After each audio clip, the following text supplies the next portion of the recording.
Oke, selamat malam semua Bapak, Ibu, dan teman-teman yang sudah join di Zoom online Benediktus pada malam hari ini.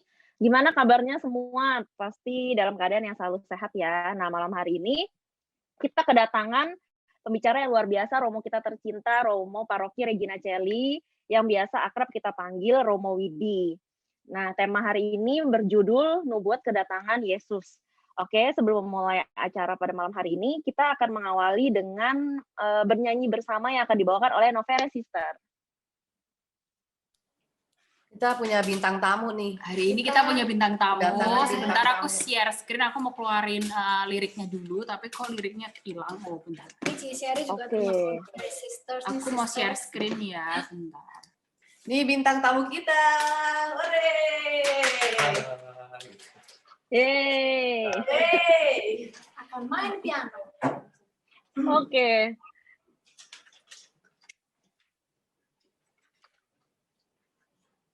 Ya. Boca boca Emmanuel,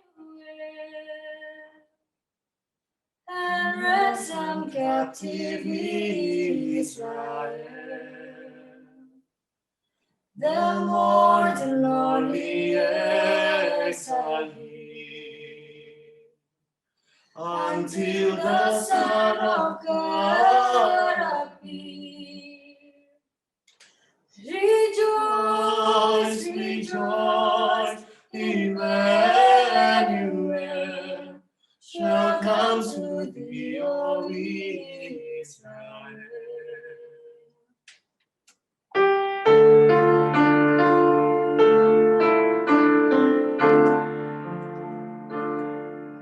Oh, come, who is the throne of God, who orders all things mightily. To us the path of knowledge show, and teach us in our ways to go. Rejoice, rejoice, Emmanuel shall come to thee, O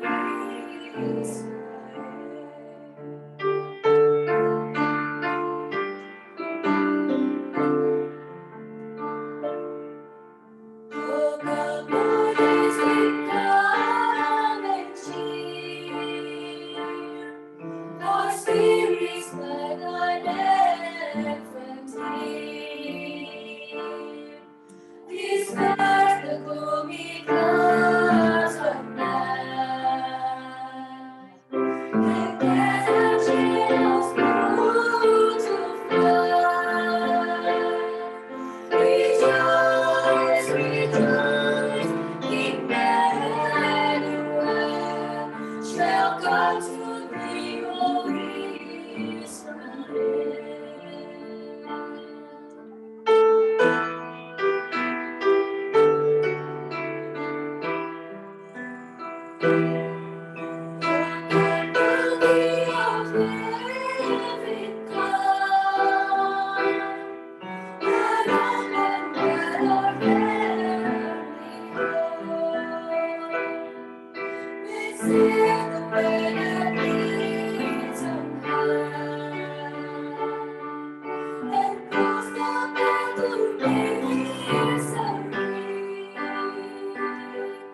Rejoice, rejoice, Emmanuel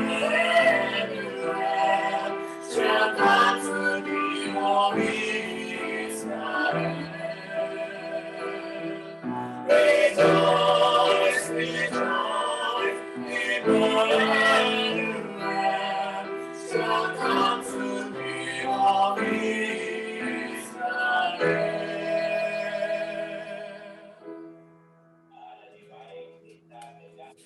Doa akan dilanjutkan oleh Cik Kristina. Selamat malam semuanya, mari kita bersatu dalam doa. Dalam nama Bapa, Putra, dan Roh Kudus. Amin. Selamat malam Bapak. Kami ingin mengucapkan terima kasih karena pada malam hari ini kami diberikan kesempatan lagi untuk berkumpul bersama dalam Kombas Santo Benediktus untuk mendengarkan firman-Mu pada malam hari ini yang akan dibawakan oleh Romo Widi. Ajarilah kami supaya mengerti apapun yang dikatakan oleh Romo Widi, supaya kami mengerti dan bisa menerapkan dalam kehidupan kami sehari-hari. Terima kasih ya Bapa, dengarkanlah doa kami. Hanya dalam nama Tuhan Yesus Kristus kami sudah berdoa dan mengucap syukur. Amin. Dalam nama Bapa, Putra, dan Roh Kudus. Amin.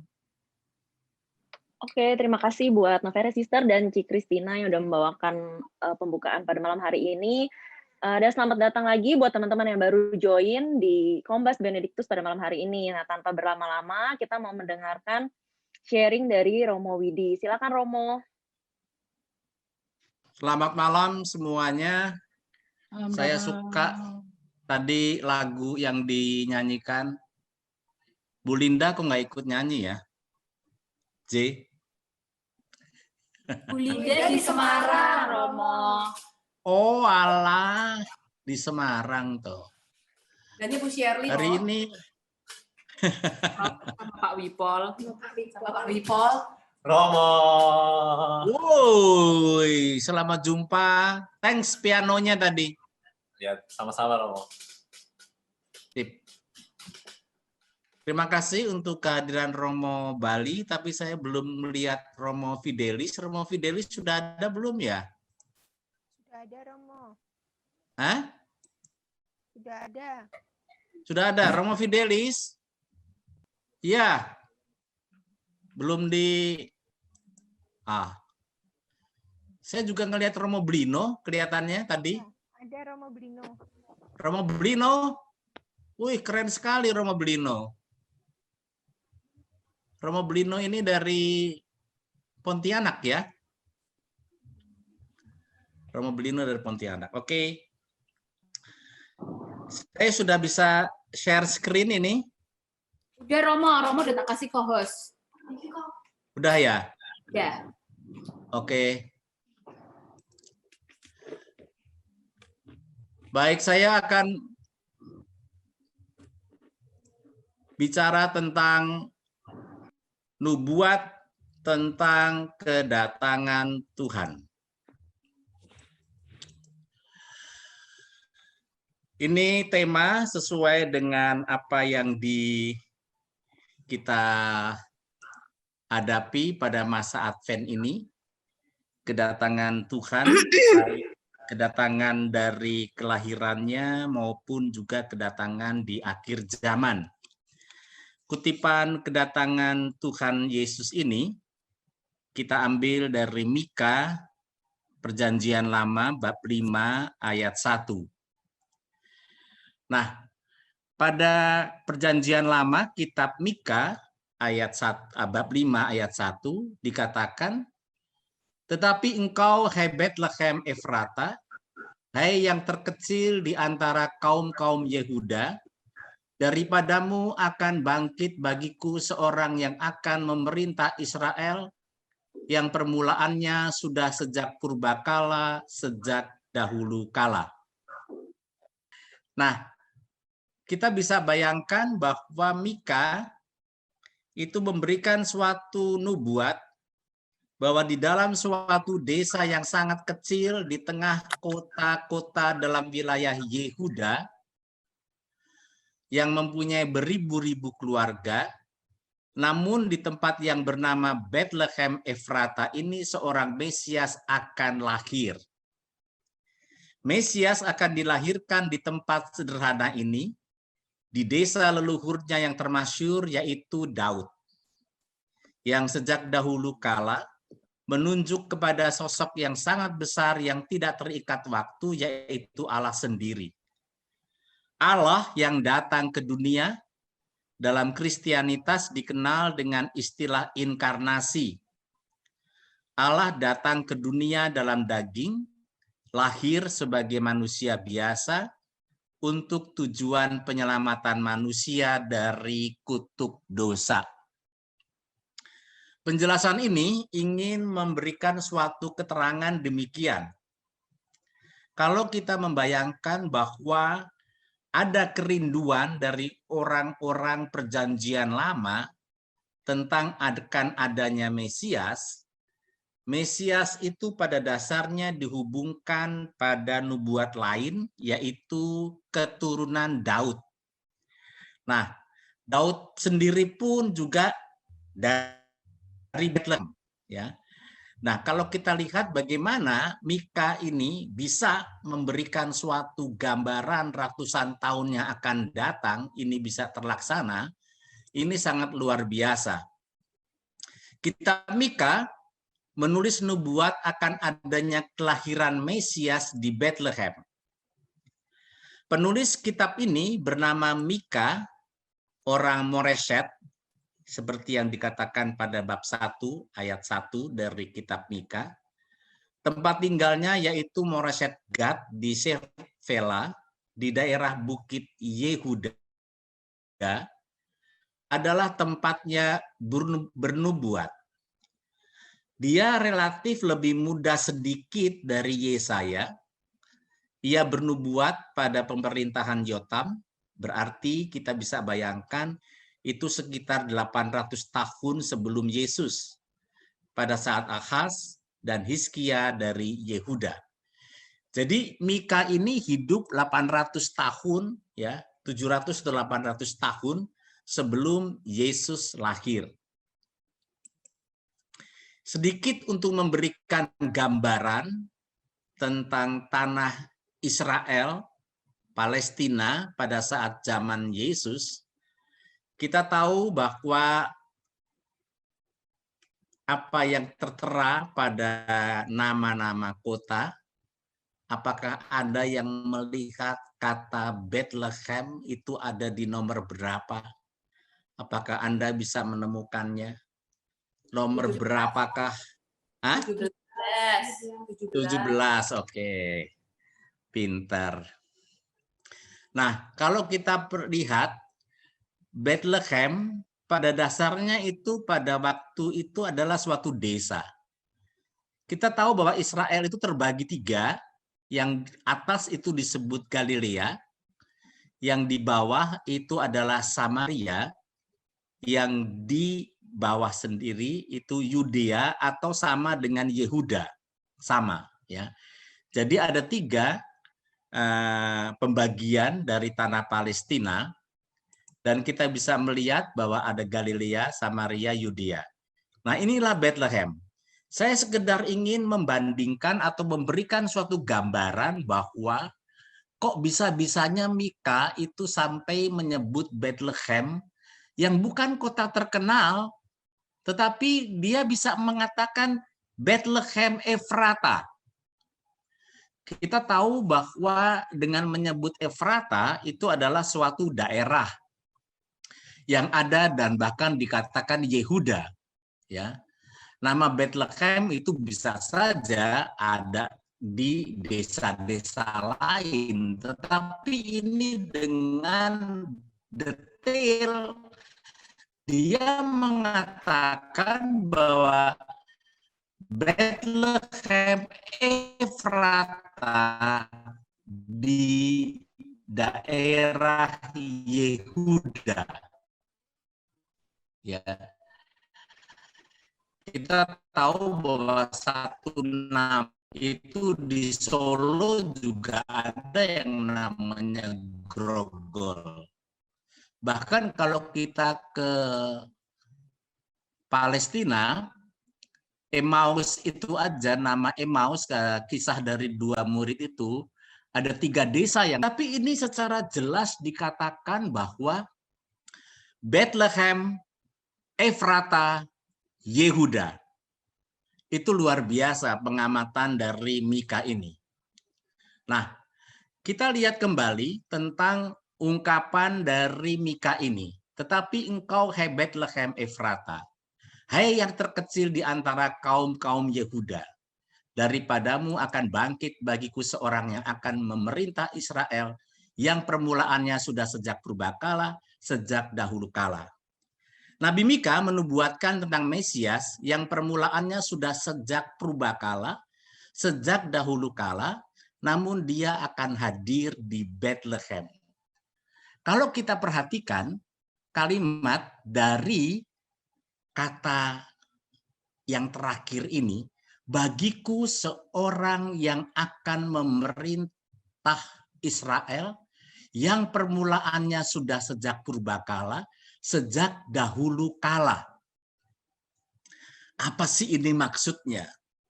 Ini kan kalimat yang sebetulnya kita bisa membaca, tetapi bagaimana ini kalimat oleh Mika? Padamu akan bangkit bagiku seorang yang akan memerintah Israel, yang permulaannya sudah sejak purbakala, sejak dahulu kala. Diterangkan bahwa ini adalah dua hal yang mempunyai sifat yang berbeda. Di satu sisi, dia ada sejak asal mula. Namun di sisi lain, dia masuk dalam sejarah manusia yang bermula di Bethlehem. Disinilah pemenuhan janji Allah pada diri Yesus yang mempunyai dua kodrat, Tuhan dan manusia. One person with two nature. Satu person tetapi dua kodrat. Kita bisa bayangkan ya, Mika itu merumuskan suatu kalimat yang ingin mengetengahkan tentang Allah yang lahir menjadi manusia, yang permulaannya sudah sejak purbakala, sejak dahulu kala. Hebat. Sangat amat luar biasa kalimat yang biasa kita bisa baca selintas tapi kita tidak tahu artinya, tiba-tiba punya makna yang sangat amat dalam ketika kita melihat tentang rumusan dari Mika yang bernubuat tentang hadirnya Yesus sekaligus Allah sekaligus manusia. Ya, ini luar biasa. Nabi Mika menyampaikan kata-kata ini lebih dari 700 tahun sebelum Yesus dilahirkan. Memang mustahil bagi manusia bisa mempunyai pengetahuan seperti itu. Namun hanya oleh Roh Kudus yang bisa memberitahukannya. Melalui Matius 2 ayat 1 sampai dengan 6, kita tahu bahwa Yesus adalah orang yang menggenapi nubuat dalam perjanjian lama ini. Ya, jadi pada Matius itu tentang bagaimana Yesus akan dilahirkan itu diceritakan. Nah, kalau kita melihat ada nubuat lain tentang kelahiran Yesus, pasti ada yang tahu gambar ini gambar apa sebetulnya dan siapa yang sedang menulis dengan bulu angsa itu. Ini adalah kisah yang dilukiskan oleh Yesaya. Yesaya itu telah memberitahukan sekitar 700 tahun juga sebelum Yesus lahir. Sebab itu Tuhan sendirilah yang akan memberikan kepadamu suatu pertanda. Sesungguhnya seorang perempuan muda mengandung dan akan melahirkan seorang anak laki-laki, dan ia akan menamakan dia Immanuel. Yesaya dalam lukisan ini lahir dari seorang darah, seorang perempuan muda. Ya. Dia juga memberikan suatu ayat yang sering kita nyanyikan juga atau kita ulang. Kita bisa tahu bahwa ada suatu ungkapan yang diberikan oleh Yesaya yang sering diulang-ulang pada masa Advent atau pada waktu hari Natal. Nah, sekarang kita sampai pertanyaan, ada berapa banyak nubuat tentang Kristus yang ditulis dalam Kitab Perjanjian Lama? Menurut Anda, kira-kira siapa yang bisa menebak? Saya kasih hadiah Natal. Kira-kira ada berapa? 300 lebih, 300 Mo. lebih. Hah? 300 lebih. Gile nih baca Google deh pasti. Enggak lah, Mo. Baca katolisitas kok. Kapabilitas. terdapat sekitar 350-an nubuat tentang Kristus. Jadi hari malam ini kita akan menganalisa 350-an nubuat. Jadi kira-kira kita akan kelar, Felis, jam 4 pagi nanti. Ya, bukan jam 10 atau jam 12, tapi jam 4 pagi kita baru kelar ini. Siap, Mo. Siap. Terdapat sekitar 350-an, bayangkan 350-an tentang Mesias, tentang Kristus, tentang Yesus. Ini kan luar biasa jumlahnya, ya. Nah, sekarang sebelum masuk nubuat-nubuat apa saja, kita tentunya perlu bertanya apa itu nubuat, ya. Nubuat, suatu kata yang sering diucapkan tetapi kita sendiri masih belum memahami tentang nubuat. Kata nubuat, profesi, atau nabi, profet, itu berkaitan dan berasal dari kata dasar yang sama, yaitu nebuah. Oleh karena itu, tindakan bernubuat adalah suatu tindakan kenabian yang sesungguhnya tidak terbatas pada suatu pernyataan tentang masa depan saja. Tetapi cakupannya sangat luas sekali, menyangkut segala tindakan yang dapat dilakukan oleh abdi Allah untuk pekerjaan-pekerjaan dan hal-hal yang dikehendaki Allah. Ya. Jadi kalau kita lihat bahwa kata nubuat ini sangat khusus, kalau orang yang punya karunia kenabian sajalah yang bisa menyampaikan nubuat, ya. Kalau cuma kita doang itu nggak bisa kita itu bernubuat, karena itu betul-betul kata-kata Allah yang disampaikan oleh orang yang punya memang profesi nabi, ya. Nabi pun juga merupakan suatu karunia yang diberikan oleh Allah kepada diri seseorang, karena dia harus mencerminkan hidupnya dalam roh Tuhan.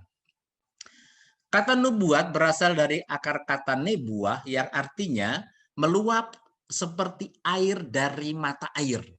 Ya, jadi kayak suatu luapan yang tidak pernah bisa berhenti, tapi bukan berasal dari orang lain, tetapi sungguh dari Allah sendiri.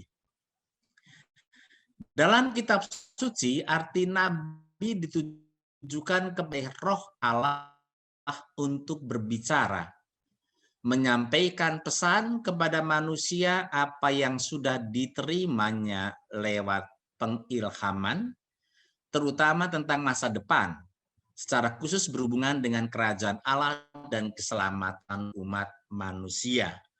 Jadi nubuat ini bukan, tolong dong aku dikasih nubuat, lebih baik saya kerja di mana. Bukan hal yang duniawi.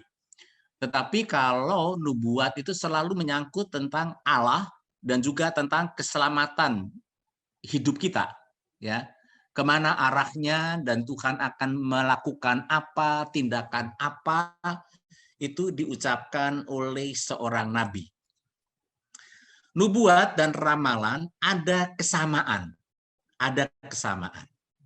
yaitu menyatakan lebih dahulu peristiwa-peristiwa yang akan terjadi. Namun, ramalan bukan suatu pernyataan masa depan yang terilham dari roh Allah.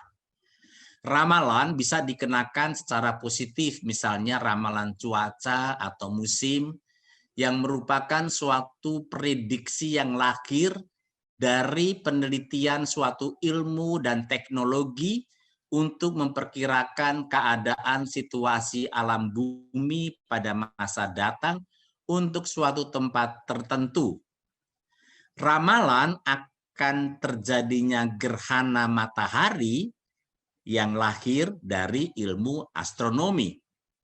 Juga ramalan tentang keadaan ekonomi suatu negara berdasarkan penelitian keilmuan tertentu, ya. Kita sedikit tertolong tentang kata ramalan yang bisa disandingkan dengan nubuat supaya lebih mudah untuk bisa kita terka arti dari nubuat. Cuma nubuat itu selalu berdasarkan inspirasi ilham dari Allah. Sedangkan ramalan itu menyangkut keilmuan. Ya. Demikian juga ada satu ramalan lagi juga dikenakan kepada suatu perkiraan-perkiraan masa depan yang berasal dari hal-hal gaib, ilmu nujum, sihir, paranormal, dan lain-lain. Praktek ramalan dan mempercayai ramalan yang demikian dilarang dalam Alkitab karena bisa jadi dipengaruhi roh-roh lain atau kuasa kegelapan. Ya. Jadi dengan demikian memang ada suatu ramalan horoskop, begitu. Saya nggak tahu apakah Anda ini memang hobi, hati-hati loh, dosa kalau mereka yang selalu mencari horoskop, ya, atau datang ke pemain kartu segala begitu ya. Apa tuh namanya ya? Kalau orang yang karot, apa aku lupa Tarot. saya. Hah? Kartu tarot, Romo. Tarot ya? Iya. Ya. Tampaknya pernah ya ke situ ya? Dulu. Oh, dulu. Gila. Belum bertobat. Belum bertobat. Tarot namanya ya? Ya. Jadi kalau orang memakai ini, itu yang dikatakan oleh gereja Katolik bahwa mereka itu jatuh dalam dosa kegelapan. Ya, karena tidak lagi punya iman, tetapi dia memakai kuasa-kuasa kegelapan yang lain. Sedangkan nubuat adalah suatu pernyataan kenabian, sesuatu yang supernatural atau adikodrati. Adikodrati itu artinya adi dalam bahasa Jawa, itu artinya yang di atas kodrat, ya, di atas kodrat, artinya di atas kemampuan manusia, ya, yang diberikan langsung oleh Tuhan. Pernyataan kenabian ini bisa dalam bentuk tanda ataupun perkataan. Karena karunia Roh Kudus, maka Allah menyatakan hal-hal yang akan terjadi kepada para nabi, dan mereka bertugas untuk menyampaikannya kepada umat. Maka seorang nabi bertugas untuk membawa umat kepada Allah melalui karunia nubuat yang diberikan kepadanya. Sedangkan nubuat palsu adalah pernyataan peristiwa-peristiwa yang akan terjadi yang dianggap sebagai wahyu, ilham Roh Kudus, namun sebenarnya tidak. Ya, nah ini memang kadang-kadang kita tidak bisa untuk membedakan orang yang punya nubuat asli atau palsu. Tetapi kita sudah bisa membaca dalam iman melalui discernment, ya, melalui suatu pemurnian dari pemahaman kita yang mengakibatkan kita juga bisa tahu ini arahnya kemana. Ya, karena kalau kita lihat dari 2 Petrus bab 1 ayat 20-21, Petrus juga bicara tentang nubuat. Dikatakan, yang terutama harus kamu ketahui ialah bahwa nubuat-nubuat dalam kitab suci tidak boleh ditafsirkan menurut kehendak sendiri. Sebab tidak pernah nubuat dihasilkan oleh kehendak manusia, tetapi oleh dorongan Roh Kudus, orang-orang berbicara atas nama Allah. Keren sekali ini. Petrus itu menjelaskan bagaimana tentang pemahaman nubuat. Ya. Menurut Rasul Petrus, nubuat itu ada 3 hal. Nubuat dalam kitab suci, perjanjian lama dan baru, tidak boleh ditafsirkan menurut kehendak sendiri. Ya. Artinya, lalu kemudian ada kepentingan-kepentingan pribadi, lalu kemudian dia menyampaikannya. Mungkin hal itulah sebabnya kalau kita lihat penampakan Maria, itu selalu diberikan kepada anak kecil atau orang-orang yang sederhana, bahkan yang tidak terdidik malahan, yang buta huruf, ya, supaya orang yang menerima penglihatan Maria ini itu tidak memanipulasi, tidak menafsirkan sesuai dengan kepentingan dirinya. Anak-anak itu pasti polos menyampaikan ya apa adanya, yang dia dengar pasti dia sampaikan, ya.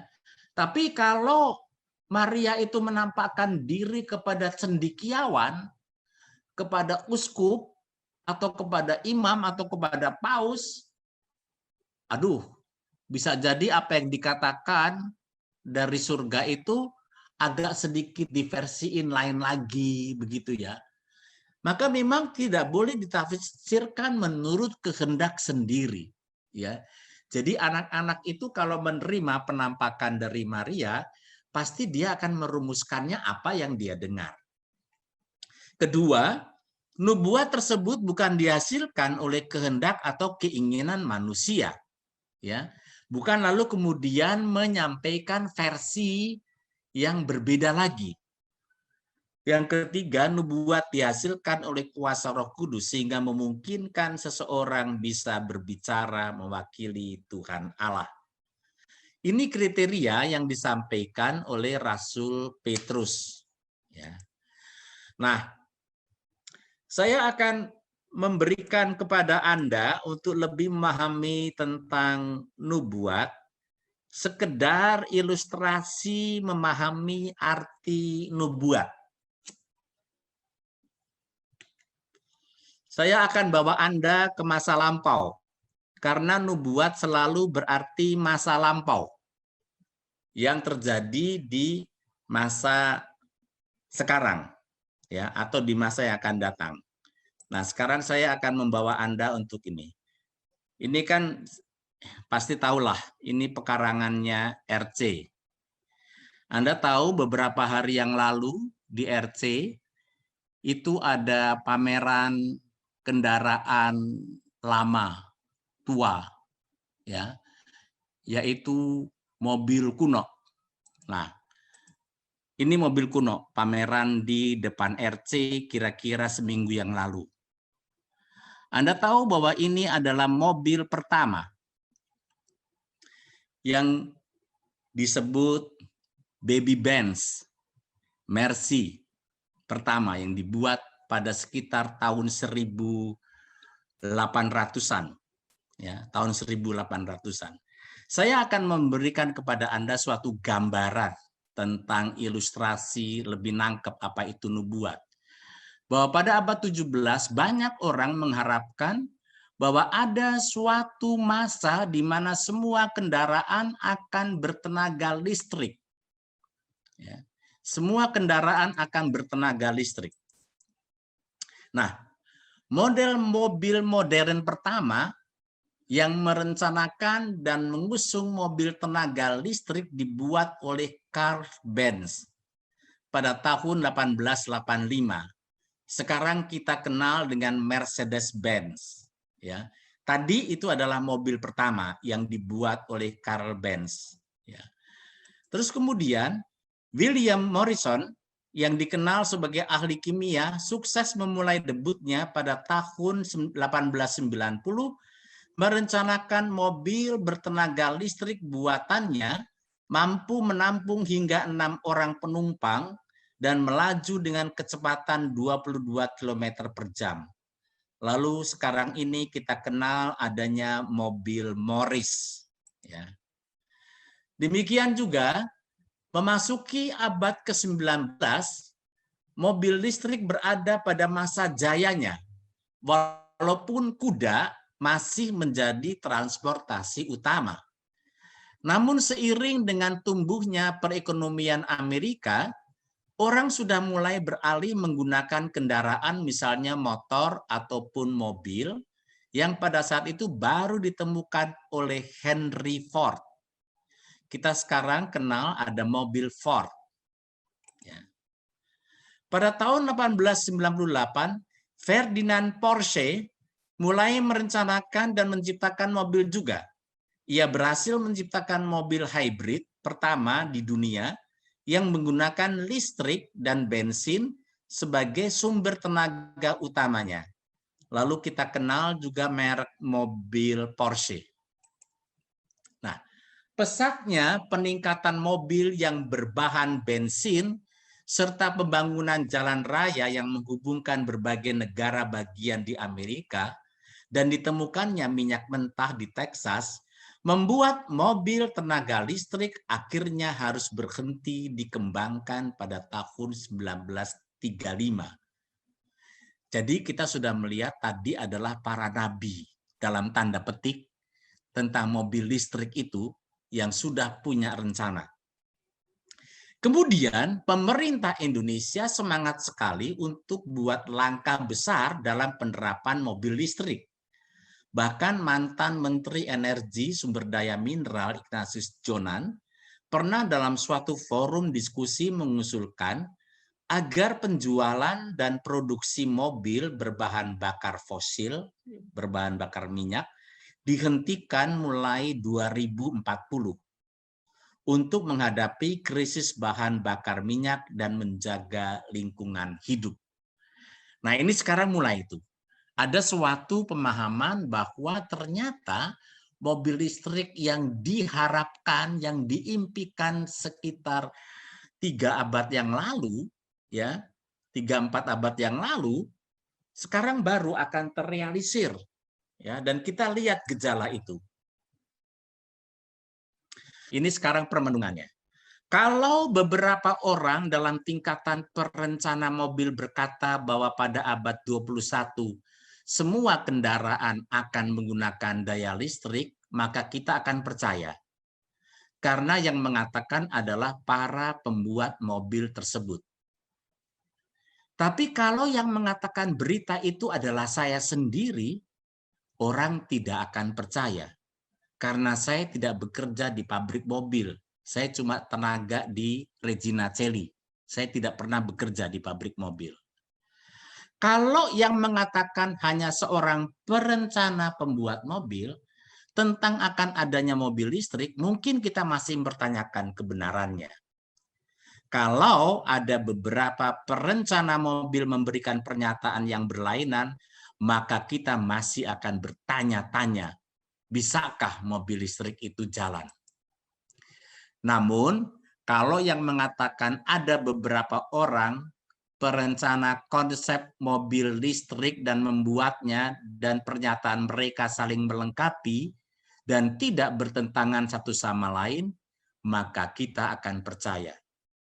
Kita akan lebih yakin lagi kalau pernyataan ini bukan hanya satu kali, namun juga dibuat berkali-kali, apalagi lalu mereka mengundang banyak wartawan, sehingga semua pernyataan mereka dapat ditulis oleh wartawan dan semua orang dapat membacanya.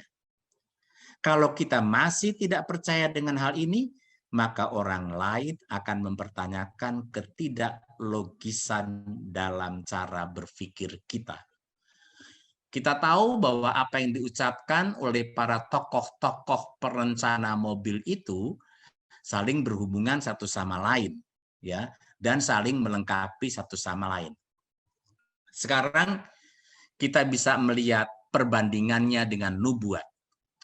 Hal ini sama seperti yang terjadi dengan nubuat.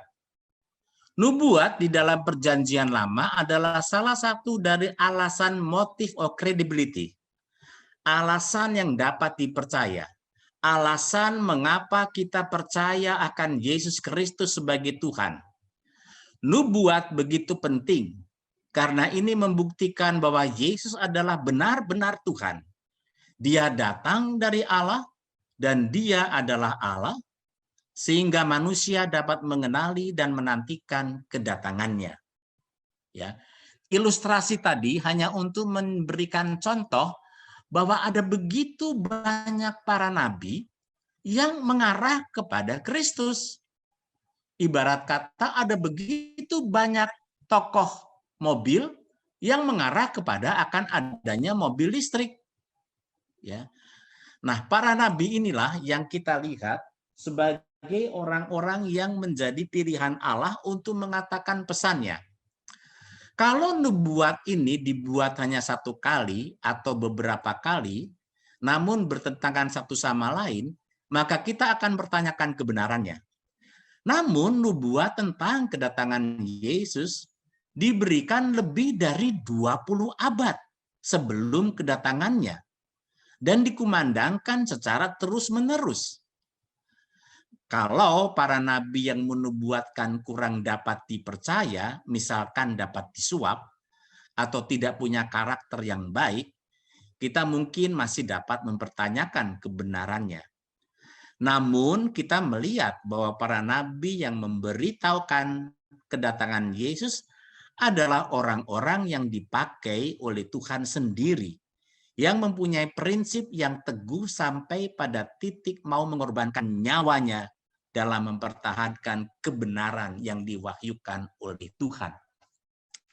Kita melihat ada begitu banyak nabi yang sungguh-sungguh tetap membela kebenaran, ya, dan menyampaikan kebenaran. Apa yang disampaikan itu menjadi suatu pengorbanan yang luar biasa, dicemooh, dicaci, bahkan dibunuh, ya. Tapi mereka punya prinsip ini dari Tuhan. Nah, kalau berita yang disampaikan oleh para nabi saling bertentangan, kita akan mempertanyakan kebenarannya. Namun yang terjadi adalah ratusan nubuat yang dibuat oleh para nabi dalam rentang waktu lebih dari 20 generasi, yaitu 2000 tahun sebelum Yesus, memberikan gambaran yang tidak bertentangan, namun saling melengkapi, sehingga memberikan gambaran yang jelas tentang siapa itu Mesias. Kalau nubuat ini dibuat oleh gereja Katolik, mungkin orang akan berkata bahwa itu semua adalah karangan gereja untuk mendukung ajarannya. Namun kitab Perjanjian Lama adalah kitab yang dipercaya dan dipegang teguh oleh ajaran Yahudi, yang sebenarnya mereka juga tidak mempercayai Kristus sebagai Mesias yang dijanjikan Allah. Dengan ini sebenarnya nubuat ini lebih dipercaya lagi karena bebas dari usaha pembenaran diri. Hampir sebagian besar dari antara kita sering mendapatkan suatu pernyataan begini. Itu kan agama lu selalu membela diri, lalu cari pembenaran. Begitu. Terus ada agama lain lagi yang mengatakan hal yang beda lagi dengan kita, ya sudahlah itu agama lu. Boleh deh lu terima sana. Tapi sekarang persoalannya adalah ini ada suatu kisah yang tidak diterima yang menunjukkan bahwa kita bukan cari pembenaran. Tetapi ini sebetulnya ada suatu karya Tuhan lewat para nabi itu, tapi tidak diterima oleh orang Yahudi. Dan ternyata itu betul semua. Ya. Orang Yahudi itu atau agama Yahudi sampai sekarang masih menantikan Mesias. Mereka masih menantikan Mesias. Seperti orang Jawa itu selalu berbicara tentang akan adanya Ratu Adil. Ya. Sama dengan orang-orang Yahudi. Orang Yahudi selalu berkata bahwa mereka masih menantikan Mesias. Padahal Mesias itu sudah dibunuh oleh mereka. Ya. Tetapi mereka tetap menantikan itu. Maka kita bisa membayangkan bahwa iman kita bukanlah iman yang sekedar cari pembenaran, tetapi iman kita adalah iman yang sesuai dengan kehendak Allah yang sudah disiapkan melalui Perjanjian Lama. Kita coba lagi untuk memikirkan apa lagi alasan yang dapat diberikan untuk menolak kebenaran ini. Apakah gereja Katolik benar atau tidak?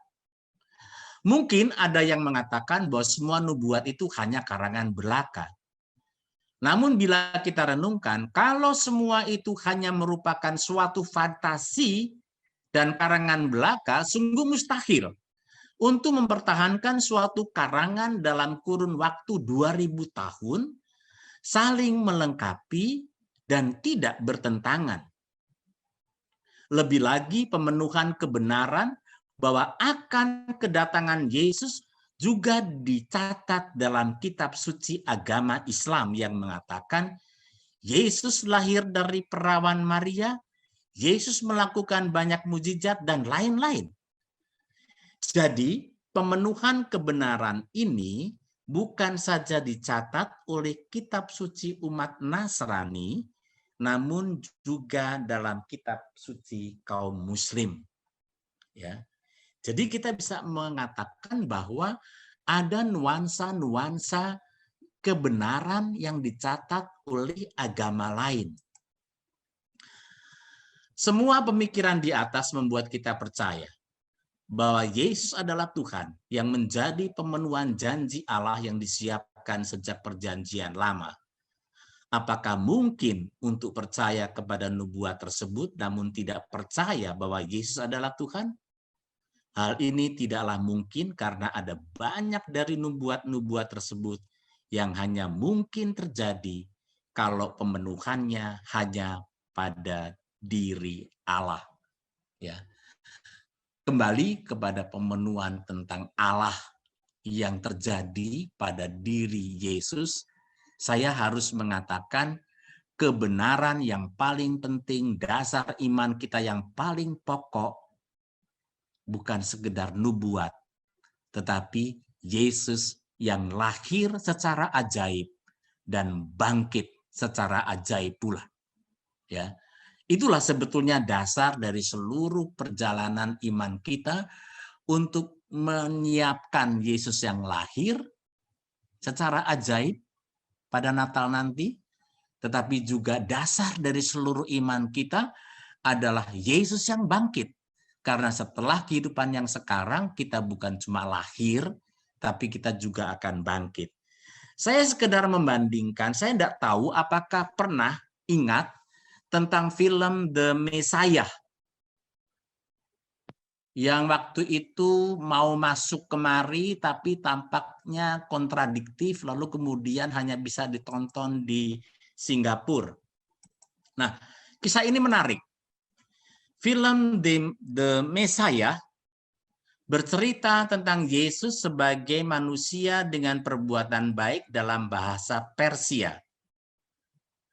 Bahasa Persia sebetulnya tidak mengatakan Messiah, tetapi mereka mengatakan the Messi, ya, the Messi. Tapi film ini internasional menjadi Messiah. Sebuah film tahun 2007 dari Republik Islam Iran yang mengisahkan kehidupan Yesus dari sudut pandang Islam. Tak hanya berdasarkan pada Injil kanonik atau Injil resmi yang kita pakai, namun juga dari Al-Quran dan Injil Barnabas. Menampilkan tafsiran Islam terhadap asal-muasal agama Kristen. Beberapa organisasi Islam mengutipnya sebagai dukungan pandangan Islam terhadap Yesus. Film tersebut memiliki dua akhiran, yang satu dari Alkitab Kristen dan yang satu dari Al-Quran. Injil Barnabas tidak dimasukkan ke dalam film ini karena Injil Barnabas tidak bercerita sampai akhir hidup Yesus. Ya, bagaimana hidup Yesus tidak diceritakan.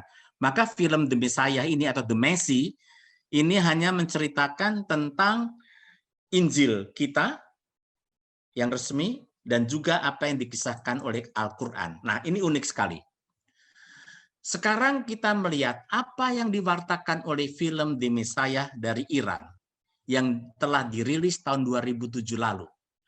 Dalam film ini diwartakan Yesus dari Nazaret versi lain. Dan puncaknya adalah peristiwa penyaliban Yesus disangkal dengan menampilkan bahwa bukan Yesus dari Nazaret lah yang disalibkan, melainkan malahan Yudas Iskariot. Dan Allah sengaja menyerupakan dia dengan Yesus sehingga orang-orang lain tidak bisa mengenalinya. Sementara Yesus sendiri sudah lebih dulu diselamatkan dan diangkat oleh Allah. Jadi film The Messiah itu mau menggambarkan bahwa ketika Yesus disalib, lalu kemudian dia digantikan oleh orang yang menyerupainya. Dan itu ditulis dalam hadits Quran. Ya. Jadi Yesus ketika disalib, itu dia digantikan oleh orang yang menyerupainya. Nah, ini uniknya kalau kita tanya alasan mengapa mereka menggantikan, itu alasannya agak sedikit bisa kita katakan sopan juga ya mereka. Mereka itu sebetulnya tidak ingin Yesus yang begitu keren, Yesus yang begitu spektakuler, Yesus yang begitu dicintai dan banyak membuat mujizat, kok matinya konyol, kok disalib, jangan dong, jangan sampai diceritakan dong ini. Masa sih orang keren seperti ini mati seperti penjahat? Itu kira-kira alasan mereka mengapa mereka agak sedikit memanipulasi tentang kisah Yesus yang tidak disalibkan, tetapi orang yang menyerupai dia. Nah, kalau itu terjadi, maka kita mau mengatakan demikian. Dari kisah film ini, pengorbanan orang yang tersalib itu tidak lagi bernilai. Karena toh dia bukanlah anak domba Allah yang tak bercela, yang sanggup menghapus dosa manusia. Maka penebusan dosa dunia dan pemenuhan janji Tuhan tidak tergenapi. Maka nubuat para nabi tentang Mesias yang menderita hanya omong kosong. Yesus dari Nazaret itu ternyata pengecut. Setelah mengajarkan kasih yang besar, yang berani menyerahkan nyawanya sendiri bagi orang lain, ternyata dia sendiri lari ketakutan. Bukankah banyak nabi dengan gagah berani menanggung konsekuensi mewartakan firman Tuhan?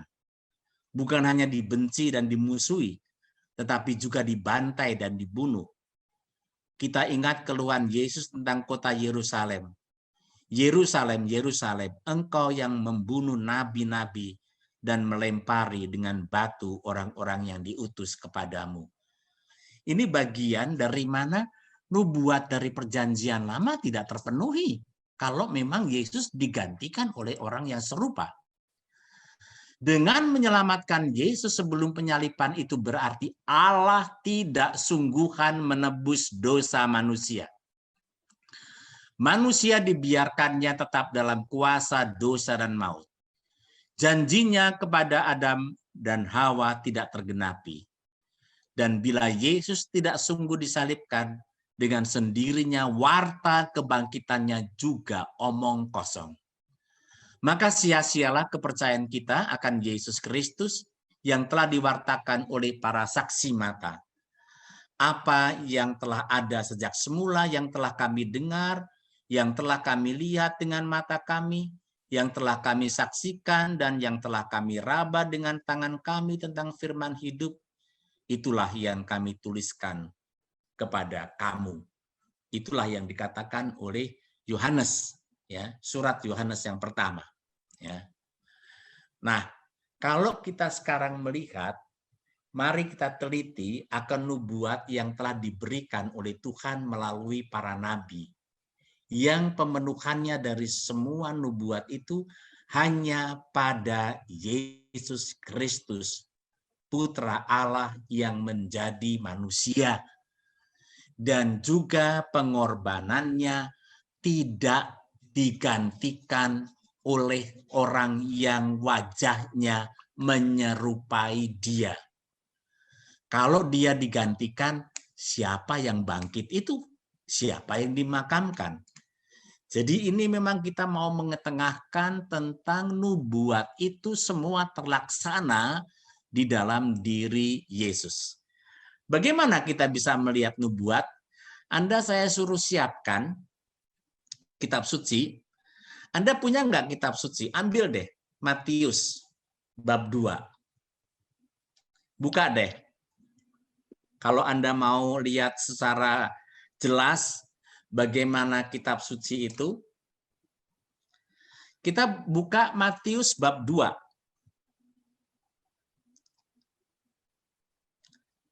Ayat 4. Dikatakan, maka dikumpulkannya semua imam kepala dan ahli Taurat bangsa Yahudi, lalu dimintanya keterangan dari mereka di mana Mesias akan dilahirkan. Mereka berkata kepadanya, di Bethlehem tanah Yudea, karena demikianlah ada tertulis dalam kitab Nabi. Dan engkau Bethlehem tanah Yehuda, engkau sekali-kali bukanlah yang terkecil di antara mereka yang memerintah Yehuda, karena daripada mula akan bangkit seorang pemimpin yang akan menggembalakan umatku Israel. Ya, kita bisa bayangkan bagaimana kita tahu bahwa ini adalah nubuat. Sangat mudah. Ayat 5 ini, ya, Matius bab 2 ayat 5, Anda lihat deh, di bawah kutipan itu ada suatu tertulis bahwa ayat 6, Anda lihat nggak di bawah itu ada tulisan ayat 6, Mika bab 5 ayat 1. Jadi, sebetulnya kita tahu berapa ratus nubuat yang ada dari Perjanjian Lama, model dari suatu penulisan kitab suci, ya, itu selalu kalau kita lihat seorang nabi telah mengatakannya. Ini kan Herodes ketika berhadapan dengan orang-orang Majus, ya, yang mau menyembah Yesus itu, ya. Lalu mereka mencari di Bethlehem di tanah Yudea. Itu bukannya kalimatnya Mika. Itu mereka pasti hafal mengenai hal itu, ya. Jadi kalau kita melihat apakah nubuat ini ada di mana, kita sebetulnya kalau membaca kitab suci, kita bisa lihat catatan kaki kecil yang ada setelah kutipan itu. Bahkan juga kalau kita lihat pada bab Matius bab 2 ayat 16-18, di sini dikatakan juga ada dari Yesaya 31. Jadi kalau kita mau melihat beneran tentang nubuat-nubuat itu, kita bisa melihat bahwa sungguh-sungguh antara Perjanjian Lama dan Perjanjian Baru itu saling melengkapi. Salah satu yang melengkapi itu adalah nubuat dari Perjanjian Lama yang selalu dikutip oleh Perjanjian Baru. Ya. Jadi kalau kita ingin mengetahui dengan baik, kalau kita lagi membaca kitab suci, ya, kita lihat bahwa ada salinan-salinan yang dibuat oleh kitab suci kita, itu di bawahnya ada suatu keterangan tentang kutipan yang dipakai dari Perjanjian Lama. Kalau saya boleh sedikit nostalgia, dulu ketika kita punya kitab suci pertama yang diterbitkan oleh ND Flores, itu lebih hebat lagi catatan kakinya. Jadi di bawah ini banyak sekali catatan kaki untuk menerangkan tafsirnya. Tapi entah kenapa saya tidak tahu mengapa kitab suci yang dulu dibuat oleh ND, kitab suci Perjanjian Baru yang dibuat oleh ND, itu semua sekarang hilang catatan kakinya. Tidak lagi mau menjelaskan dan arti. Ya, kadang-kadang betul-betul itu menolong sekali sehingga kita bisa melihat hubungannya antara kutipan yang saya baca di Perjanjian Baru dan saya ingin mendapatkan keterangan lebih jelas, bahkan di dalam terbitan ND itu juga diberi keterangan-keterangan yang sangat amat menarik kalau kita tidak tahu artinya. Ya. Jadi kalau kita membaca pun juga, nah kita lihat kan Mika. Ya. Kita buka lalu kemudian ini kitab Mika dari Perjanjian Lama. Ya, Mika bab 5. Ya. Nah, ini Mika bab 5 kita bisa melihat bahwa ayat 1. Tetapi engkau hai Bethlehem Efrata, kau yang kecil di antara kaum Yehuda, ya. Kita bisa melihat bahwa ada artinya. Lalu kemudian di kitab Mika pun juga diberi keterangan bahwa itu dicantumkan setelah kutipan tadi berarti. Halo? Halo? Oh, malas cek santai. Halo? Oke. Jadi kita bisa melihat di garis-garis putus-putus ini, ya, kutipan apa aja yang menjadi hubungan dengan apa yang dijelaskan. Jadi pada ayat-ayat tertentu memang itu menjadikan suatu pemahaman buat kita, kitab suci kita tuh saling terhubung satu sama lain. Ini yang ingin saya katakan keren. kitab suci kita tuh keren luar biasa. Sungguh-sungguh menyampaikan berita keselamatan yang datangnya dari Allah, bukan dari manusia. Karena itu saling berhubungan satu sama lain, dan itu tidak akan mungkin oleh hanya pengarang manusia. Semua itu pasti oleh bimbingan Roh Kudus. Ya. Nah, Yesus adalah anak domba Allah yang dinubuatkan. Dari kitab Perjanjian Lama, ini sedikit gambaran saja tentang anak domba Allah. Mengapa Yesus disebut anak domba Allah? Dari kitab Perjanjian Lama, kita dapat mempelajari bahwa Yesus Kristus adalah anak domba Allah. Kok gitu ya? Kok bisa terjadi? Nah, itu memang sudah tertulis pada Perjanjian Lama. Pada masa itu, domba digunakan sebagai korban penghapus dosa. Jadi kalau kita melihat bahkan dari Kain dan Abil saja pertama-tama, itu sudah ada suatu persembahan hewan yang sangat berkenan buat Allah. Pada masa itu domba digunakan sebagai korban penghapus dosa, korban yang dibunuh dan diletakkan di atas mezbah yang sifatnya tidak kekal karena harus dilakukan setiap tahun. Tetapi Yesus yang adalah Allah sendiri turun ke dunia menjadi anak domba untuk dikorbankan sebagai penghapus dosa yang sifatnya kekal karena dilakukan satu kali untuk selamanya. Di samping itu, kita juga dapat mempelajari bagaimana kitab Perjanjian Lama telah berbicara mengenai prosesi kedatangan anak domba Allah ke dalam dunia dan bagaimana kitab Perjanjian Baru menunjukkan bahwa nubuat-nubuat ini digenapi dalam diri Yesus Kristus. Kita perlu ingat bahwa para nabi Perjanjian Lama hidup dan berbicara ratusan tahun sebelum Yesus lahir. Mereka berbicara sebagaimana Tuhan mengajar mereka melalui Roh Kudus. Dan hal-hal yang mereka katakan itu benar-benar terjadi. Sama ketika kita melihat mengapa Abraham tidak menjadikan Ishak sebagai anak korbannya, kita tahu di situ muncul domba. Ya. Sebetulnya bukan karena kok Allah tega-teganya ya menyuruh Abraham untuk membunuh Ishak. No. Allah hanya ingin menunjukkan suatu ketika ada anak domba sejati yang dikorbankan. Ya. Ini kisah yang sangat menarik kalau kita melihat apa arti anak domba Allah, ya, yang kita selalu katakan sebelum komuni. Nah, ada 28 nubuat penyaliban Yesus Kristus. Camkan dengan baik. Ini 28 dari 350-an ya. Tunggu jam 4 baru kelar kita.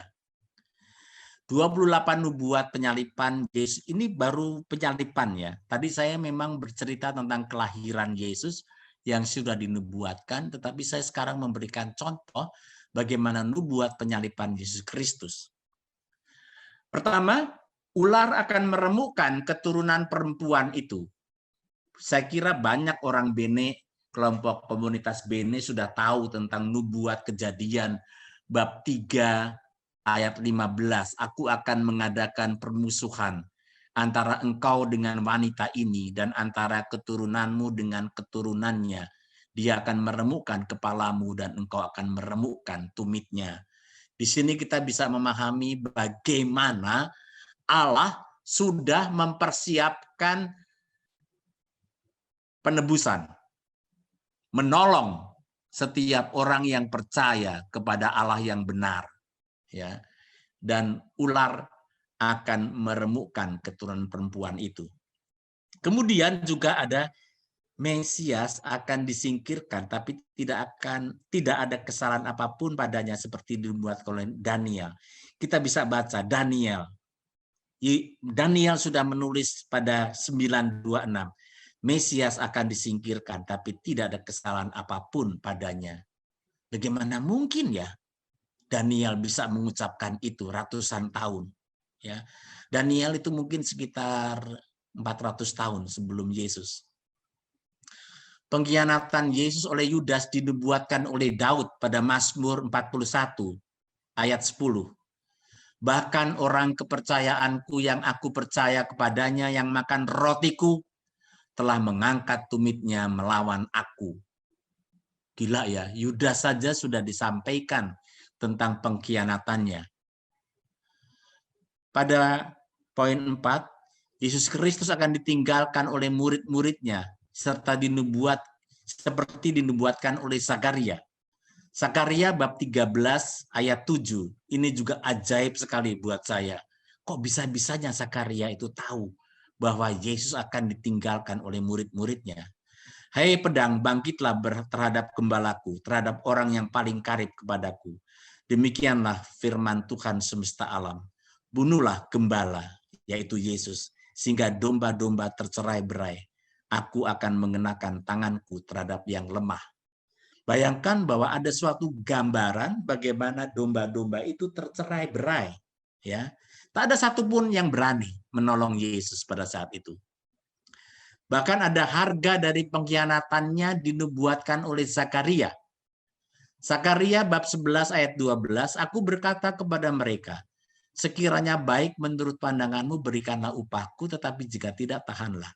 Maka mereka membayar upahku 30 keping perak. Ini yang lebih ajaib lagi buat saya. Kita tahu bahwa nilai uang itu setiap hari pasti inflasi ya. Tiap bulan pasti inflasi ya. Dulu saya masih ingat masih bisa beli kerupuk 5 rupiah ya. Tapi sekarang berapa kerupuk itu? Ini kok 30 keping perak bisa dipertahankan dan sampai zamannya Yudas.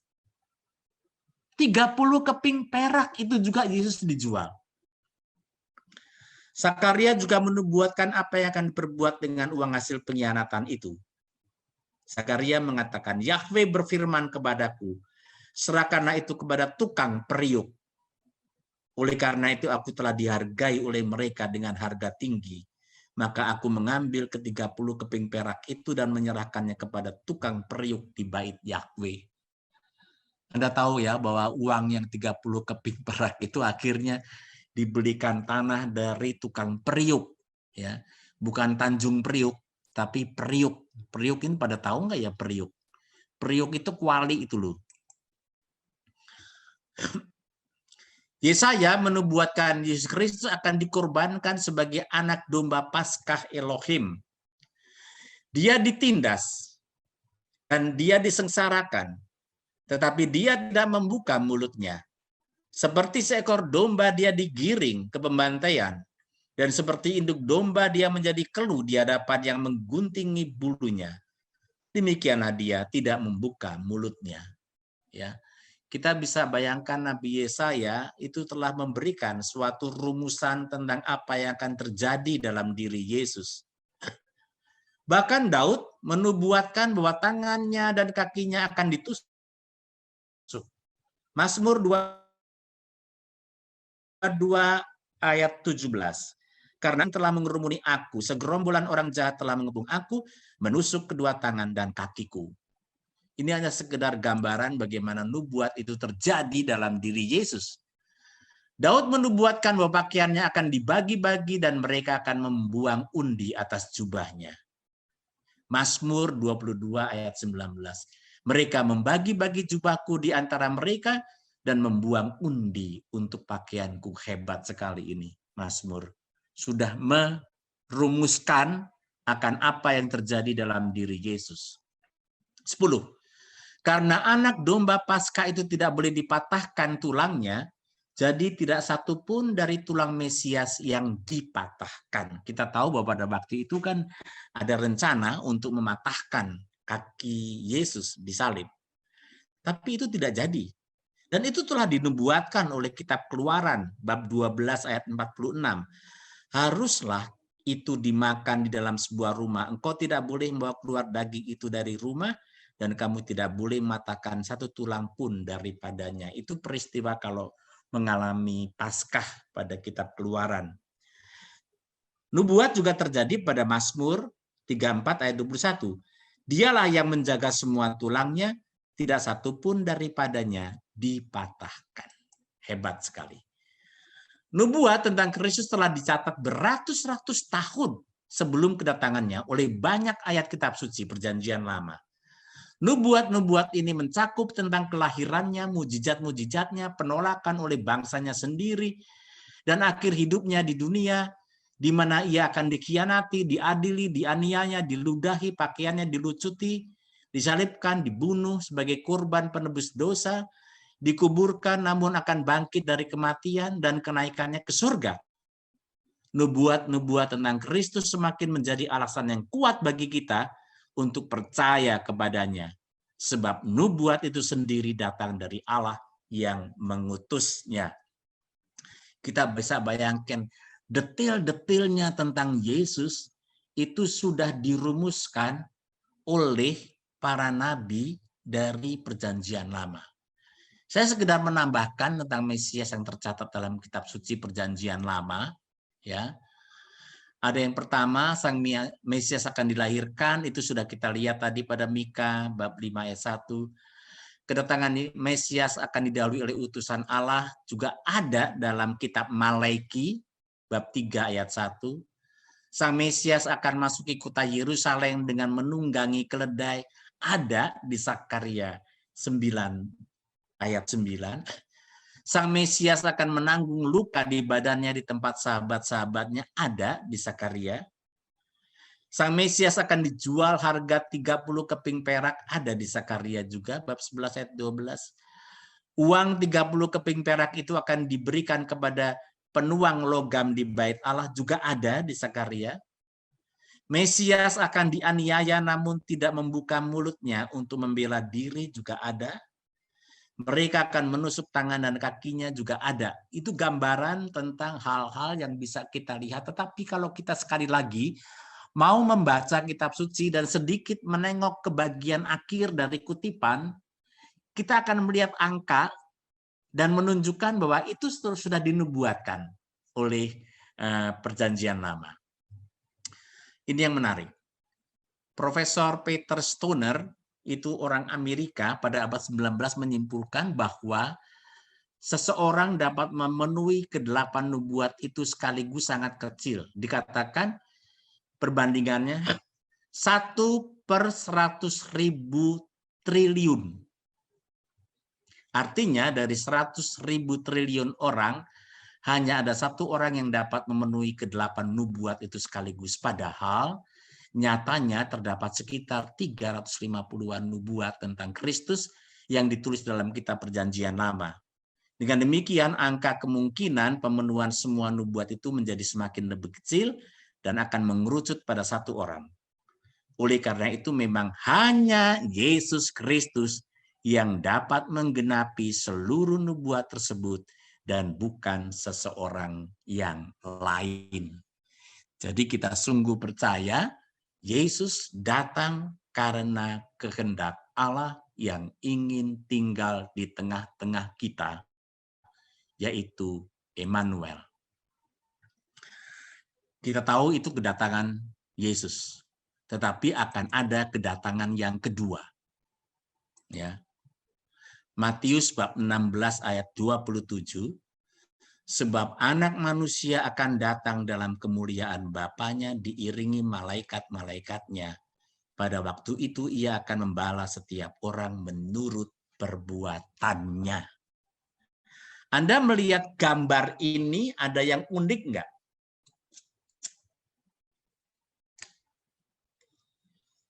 Saya memberikan suatu gambar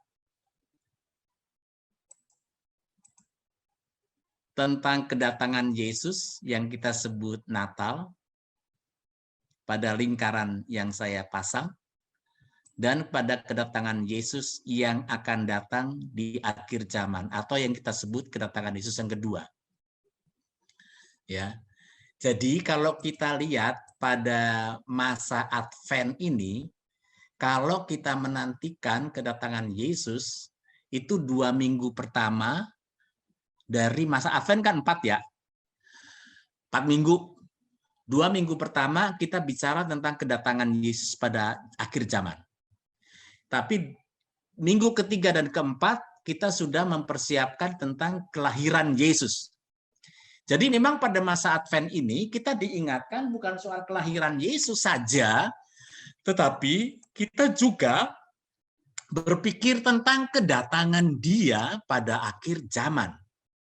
Ya, kedatangan Dia pada akhir zaman. Demikian juga gambaran ini mau menunjukkan dari Matius bab 25 ayat 31 sampai dengan 33. Apabila Anak Manusia datang dalam kemuliaannya dan semua malaikat bersama-sama dengan Dia, maka Ia akan bersemayam di atas tahta kemuliaannya. Lalu semua bangsa akan dikumpulkan di hadapannya dan Ia akan memisahkan seorang daripada seorang, sama seperti gembala memisahkan domba dari kambing, dan Ia akan menempatkan domba-domba di sebelah kanannya dan kambing-kambing di sebelah kirinya. Kita bisa melihat bahwa pada dasarnya apa yang kita perhatikan pada gambar ini, kedatangan itu selalu tentang kelahiran Yesus yang telah terjadi 2000 tahun yang lalu, tapi juga kedatangannya pada akhir zaman. Ini yang sebetulnya juga salah satu nubuat yang disampaikan oleh Yesus, tetapi kita tahu kita sedang menantikan, maka dikatakan masa Advent, ya. Jadi kalau kita perhatikan memang pada dasarnya kita masuk pada masa Advent ini supaya kita berpikir tentang kelahiran Yesus dan sekaligus tentang kedatangannya pada akhir zaman. Sehingga kalau kita ini sekarang percaya sama Yesus, sungguh benar. Siapakah Dia? Dia adalah penyelamat bagi hidup kita. Amin, saudara-saudara. Terima kasih.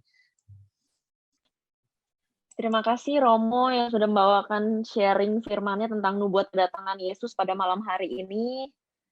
Luar biasa ya nubuatannya. Kita untung nggak sampai jam 4 pagi ya Romo. Lu udah takut ya, Lis? Aku standby kok Romo. Nah, teman-teman buat yang mau bertanya, boleh ketik di chat atau mau langsung unmute dan bertanya langsung ke Romo juga boleh. Romonya boleh minum dulu. Gue punya makanan, Felis.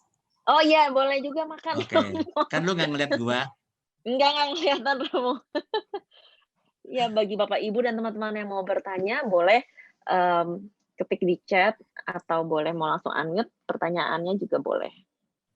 Oke. Boleh Buka aja dong, langsung. Mo. Romo, Oi, Ya, boleh. bahannya boleh minta nggak? hah? Bahannya boleh minta nggak? Boleh. Aku senang.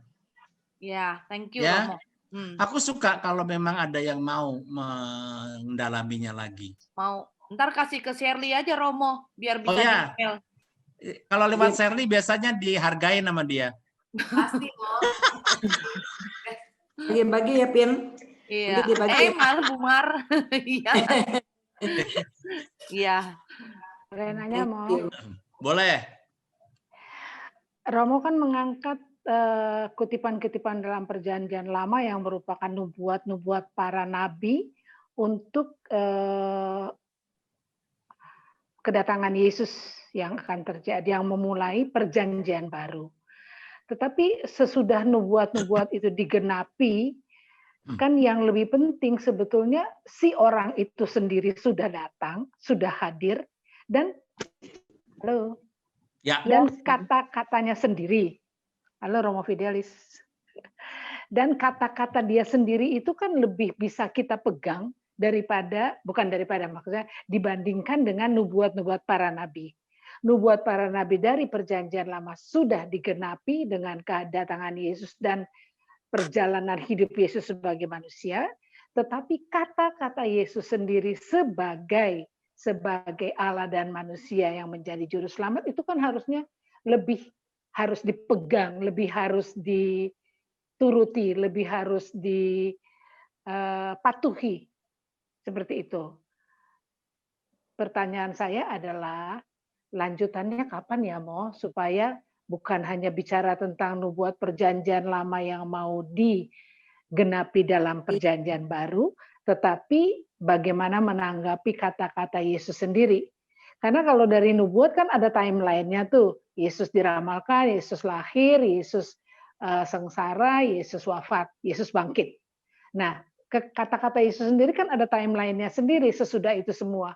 Adanya gereja, tubuh mistik Kristus, dan keselamatan serta kehidupan kekal yang akan diterima oleh orang yang percaya kepadanya. Nah, bagian keduanya ini kapan mau?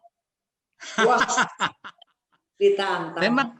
Memang ketika saya lagi berpikir tentang nubuat tentang Yesus, saya lalu juga berpikir Yesus pun juga bernubuat tentang yang akan datang.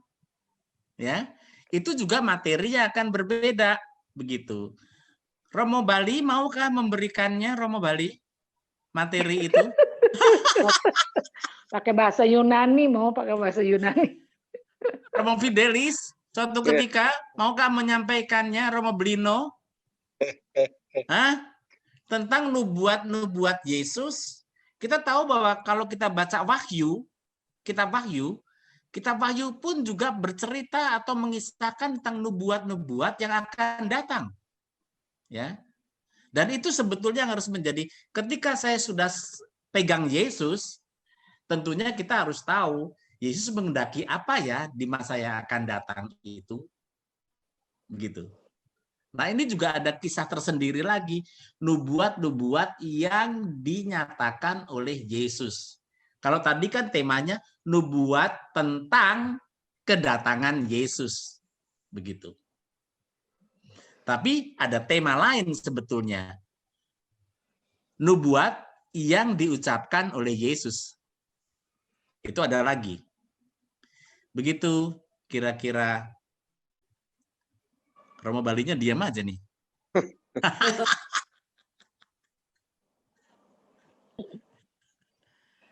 Ada lagi? Romo tanya ya, boleh? Boleh. Silakan Pak Gun. Romo Widi, kalau kita tahun lalu saya masih ikut misa malam Natal, pada maklumat kelahiran Yesus Kristus itu dinyanyikan beribu-ribu abad lamanya. Nah, Romo, kalau kita bandingkan dengan Yesaya kurang lebih 900 tahun, dan kalau dikaitkan dengan kejadian dari Adam dan Hawa baru 2000 tahunan gitu ya. Tapi kok bisa beribu-ribu abad lamanya ya, Romo? Pak Gunawan, saya jadi ingat ini pertanyaan yang diberikan ke saya lewat email tapi belum saya tanggapi. Ya, Pak Gunawan. Saya gambaran tadi sama dengan kata Mika. Ya, kedatangan yang sudah ada sejak apa ya kalimatnya itu, berabad-abad yang lalu, sejak permulaannya, sejak dulu kala.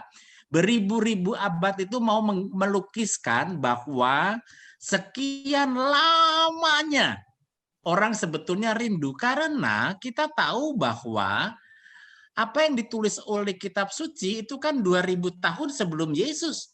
Padahal ada jutaan tahun sebelumnya bumi ini ada.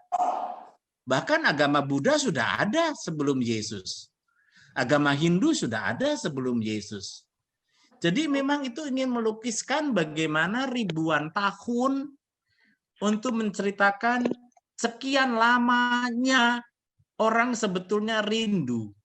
Baru pada tahun pertama Masehi, orang baru tahu, oh begitu. Begitu kira-kira Pak Gunawan, itu hanya lukisan yang terlalu lama. Baik, terima kasih Romo. Ya. Ada lagi yang mau bertanya? Ada ini Romo yang bertanya di chat. Boleh, silakan. Romo dari ini iPhone lagi. Kak Romo, kalau semuanya udah begitu jelas, kenapa bangsa Yahudi tidak percaya bahwa Yesus adalah Mesias?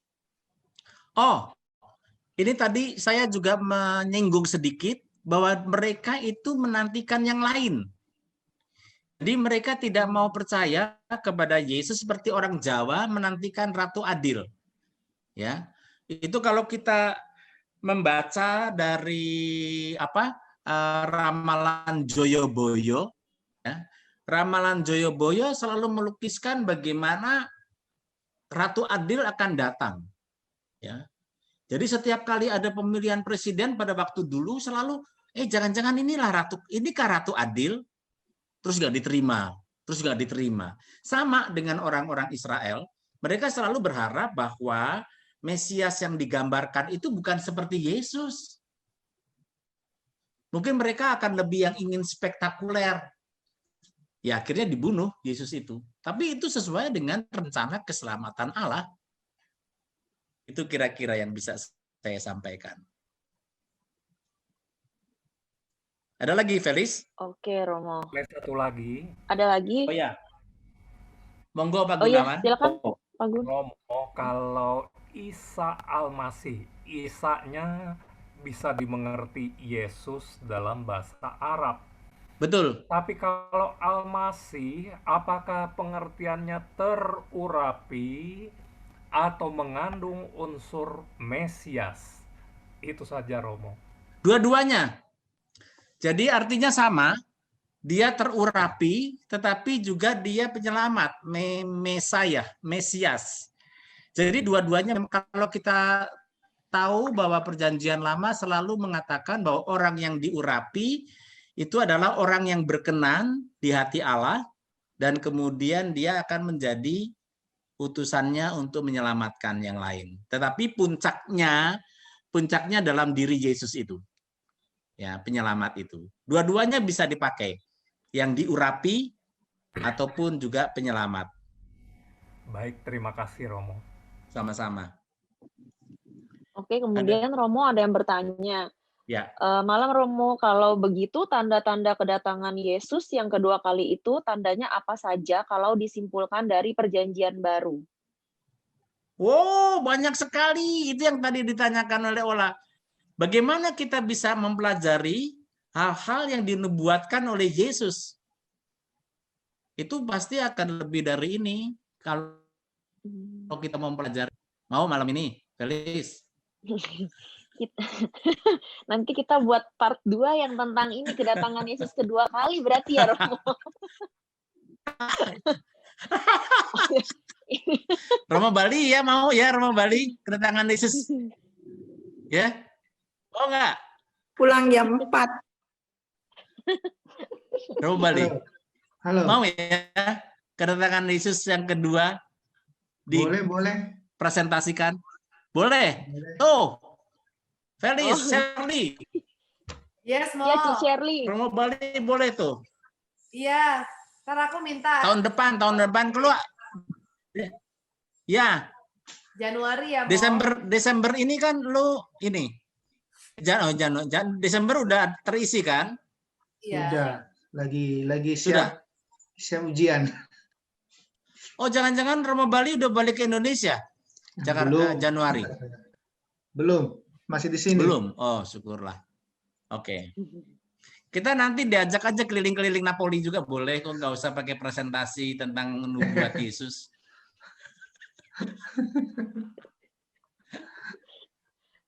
Oke. Berarti nggak bisa dijelaskan dalam jawaban singkat ya, Romo. Nanti kita bikin lagi part 2-nya ya. Oh, menarik. Oh iya. Felis, menarik sekali nubuat Yesus itu tentang, ya, menarik. Sangat menarik. Felis sudah ketakutan, Mo. Takut Romo lanjutin sekarang. Kan saya harus standby ya, Romo. Yang lain boleh bobo nih. Oke, ada lagi pertanyaannya teman-teman? Romo bisa ini Romo Fidelis ngomong di chat, Romo bisa dijelaskan lebih lanjut dengan ramalan. Oh, ya. Sebetulnya kalau dilihat dari pemahaman kita antara ramalan itu selalu menyangkut hanya dunia aja lah. Itu lebih konkret kalau saya bilang. Sedangkan nubuat itu selalu menyangkut tentang keselamatan hidup manusia yang disampaikan oleh Nabi. Tetapi kita tahu bahwa Nabi sudah selesai semuanya ya. Karena Yesus itu adalah wahyu terakhir yang diberikan oleh Tuhan bagi kita. Ya, jadi begitu kira-kira. yang bisa saya katakan. Ya, Felis. Oke. Ada lagi teman-teman yang mau bertanya? Sekilas ini ada lagi yang nanya, garis besarnya apa supaya kita bisa siap-siap nih, hehe. Garis besar apa nih?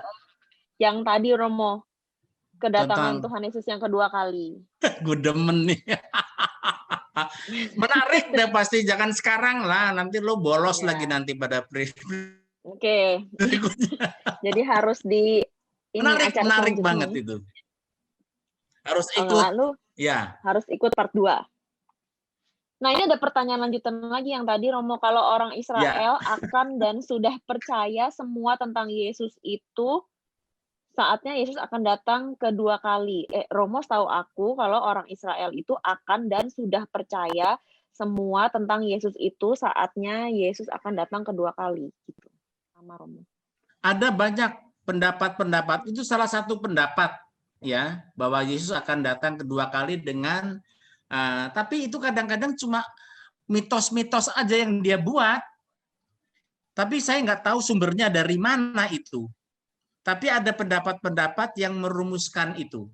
Ya, bahkan saking takutnya orang Israel itu sampai-sampai pintu gerbang di Yerusalem yang dilewati oleh Yesus pada waktu Minggu Palma sekarang diblok supaya Yesus tidak datang lagi katanya. Tapi ini kan cerita-cerita yang campur aduk ya, antara ketakutan dan juga antara kombinasi dengan nubuat itu. Itu kira-kira. Tapi itu salah satu pendapat, ya ada juga yang berpendapat demikian. Oke. Ada lagi? Kemudian ini pertanyaannya, selamat malam Romo, tentang ramalan dan nubuat, apakah bisa dikatakan bahwa ramalan belum tentu terjadi, tetapi nubuat pasti bisa benar-benar terjadi, begitu ya Romo? Terima kasih. Ya, kalau ramalan itu sebetulnya sesuatu yang belum pasti. Kalau ramalan cuaca terus meleset, kan kita selalu mengatakan ya namanya ramalan. Kalau nggak meleset itu namanya kepastian. Gitu kan kira-kira. Jadi memang ramalan itu selalu. Tapi kalau nubuat itu sebetulnya mengandung pemahaman kamu mengenai perjanjian lama kepada Yesus. Begitu. Itu ya sebetulnya yang kita ingin sampaikan. Memang tercampur baur antara nubuat yang palsu dengan nubuat yang asli. Ya, taruhlah seperti kalau ada orang yang menubuatkan akan adanya wangsit. Ya, wangsit itu kan sebetulnya sama juga dengan pemahaman kita dalam pengertian wahyu. Ya, suatu pernyataan punya arti yang negatif tidak dipakai. Tapi sebetulnya itu suatu pernyataan itu. Memang dalam hal ini kita tidak bisa memastikan apakah nubuat itu datangnya dari Allah, tetapi buktinya para nabi itu sangat tepat untuk menyampaikan tentang kedatangan Yesus itu. Oke? Oke. Kemudian ini ada lagi, karena sekarang sudah ada yang mulai percaya, aku pernah baca tapi lupa di mana, pernah aku nonton pemuka agama Yahudi sudah pernah membahas tentang Mesias itu sudah sebenarnya datang, tapi belum semua orang Yahudi bisa menerimanya. Ya, pada dasarnya orang Yahudi sekarang ini juga sebagian besar juga ada yang juga menjadi Katolik juga ada loh ya. Ada Yahudi Katolik juga ada ya. Tetapi di sisi lain sebagai agama Yahudi, mereka belum sampai berpikir bahwa Mesias itu adalah Yesus, tetapi secara pribadi orang-orang Yahudi banyak yang sudah menjadi Katolik ya. Apalagi kalau mereka ada di negara-negara lain atau tinggal di negara-negara lain. Orang Yahudi itu kan kemana-mana ya. Begitu. Oke.